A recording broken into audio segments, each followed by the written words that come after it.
Good morning YouTube family. चला तर हा रविवारचा ब्लॉग आहे, पण माझ्याच्याने पोस्ट करणं झाला नाही.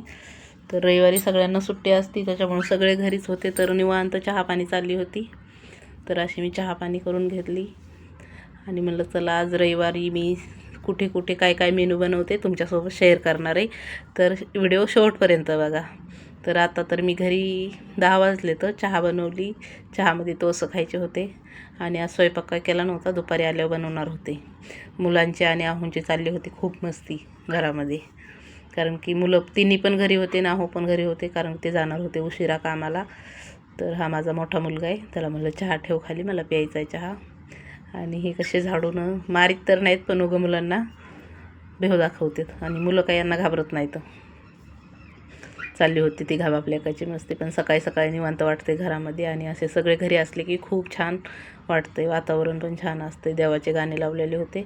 तर मी पहिल्या कामावर बनवलं राजमा चावल. असे म्हणजे 2 कप छोटे छोटे, एकदम छोटे छोटे कप होते ते. 2 कप तांदूळ आणि कांदा टोमॅटो वाटून घेतलं, त्याची प्युरी बनवून राजमा बनवला मस्तपैकी छान असा. इतका मसाला फ्राय केला तेल सुटेपर्यंत. आणि थोडाच होता राजमा, पण एक जणापुरतं जेवण बनवायचं होतं आणि एकदम मोकळे मोकळे तांदूळ बनवायचे होते. तर असे मी तांदूळ एकत्र एका भांड्यात शिजवून घेतले आणि त्याचं पाणी काढायचं होतं. तर मग पाणी काढून असे राजमाच्यावर रेडी केले. गेले मी दुसऱ्या कामावर. तिथं बनवायची होती मला बिर्याणी. तर बिर्याणीसाठी तिथं पण 100 ग्रॅम चिकन होतं आणि थोडेच तांदूळ होते. तर मी बिर्याणीची तयारी केली. जेवढे खडे मसाले घरात होते तेवढे घेतले. 2 कांदे 2 टोमॅटो कापले आणि खडे मसाले फोडणी टाकून मॅरिनेट करून ठेवलेलं होतं चिकन मी रात्रीचंच.